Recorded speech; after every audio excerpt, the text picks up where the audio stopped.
You know how you get the best hamburger ever?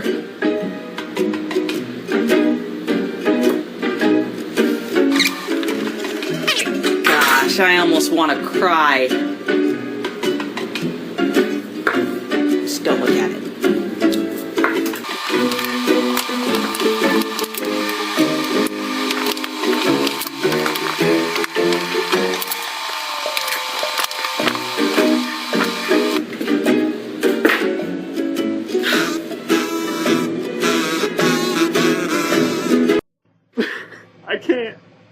I can't do it. I just can't. What's wrong, man? Look at them. They're so beautiful. I can't put them in there. I can't grind them. We have to. It says it right here. In the arms of the angels, Sorry. fly away. What's up, guys? AJ with the Butcher Shop Show. Man, grinding ribeyes hurts every butcher's heart, especially when they're pretty, right? But, you know, grinding high quality cuts make for high quality burger, so I understand it.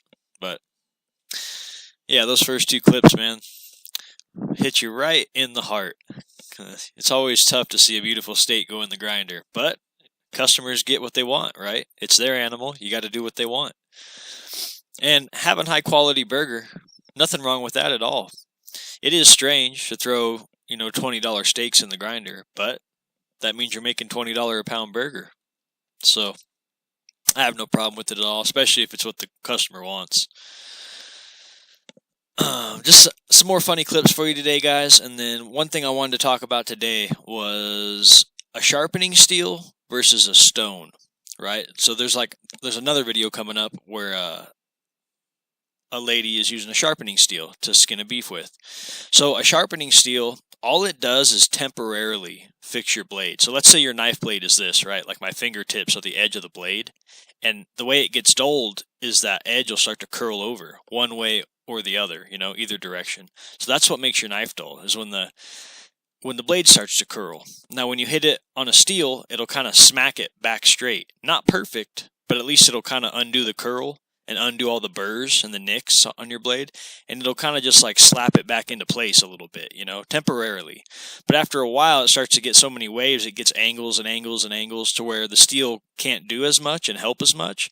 So you take it to a stone where it basically sands down slowly, layer by layer, takes out all the burrs and all the ripples and wrinkles, and it makes it a flush, straight edge again. So a stone, you are going to lose metal on the blade. A sharpening steel will not take metal off the blade of your knife. It'll just kind of straighten it out. So just for anybody that didn't know that, a sharpening steel does sharpen your knife temporarily. And it does so by just straightening the edge back out. Where a stone will actually take metal, shave metal off of the blade of your knife to make a perfect flush flat edge again. So if you notice, the more you put it on the stone, the more your knife blade starts to disappear. It'll get thinner and smaller, and eventually you're going to have to buy a new knife because you don't have enough metal on the blade. It'll get too skinny, too flimsy, too brittle. So that was my main message for the day.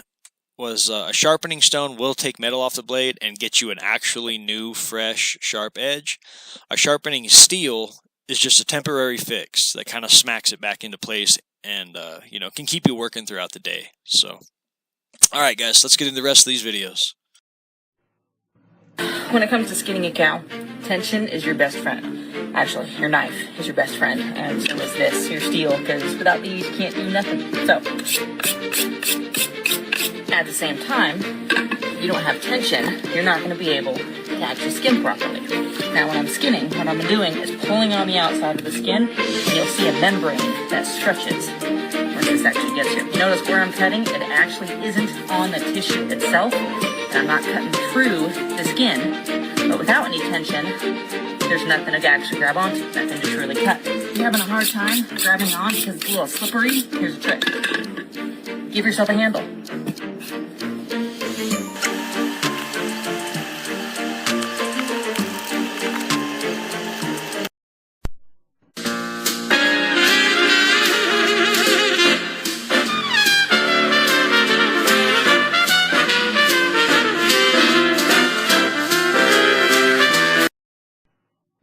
all New York strips are created equal. At one end of the loin is a piece of gristle that runs through the steak. Meanwhile, the other end is a whole lot better and gristle-free. So when you're going to buy strip steaks, look for the one that looks like this without that line running through it.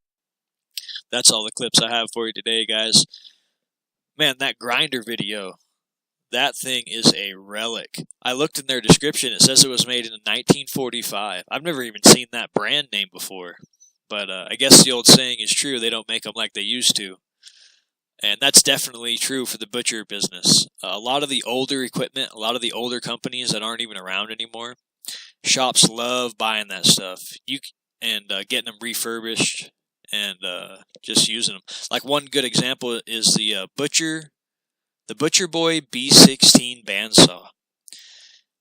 Every old school butcher is going to know what that is. It's everybody's favorite saw. If you can get a hold of a Butcher Boy B16, the best saw on the planet. And they were in production for a long time. I don't think they're making them anymore. I think they stopped making them about a decade ago, but still they're so sought after. Like they just tried and true, man. They just run no matter what, easy to fix, and they're super user friendly. So that last clip with the New York strips and the gristle line. That gristle line is on the back end of the short loin, so towards the top sirloin, or like towards the rump, towards the round. That basically sits right on the hips. Right where that gristle line starts to enter the New York steaks, it's on the top sirloin side, not the ribeye side of the short loin.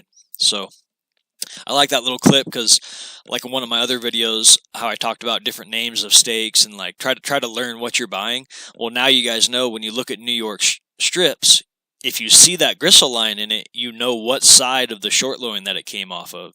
And, so now you can just get more familiar. You can identify steaks and exactly where on the animal they come from.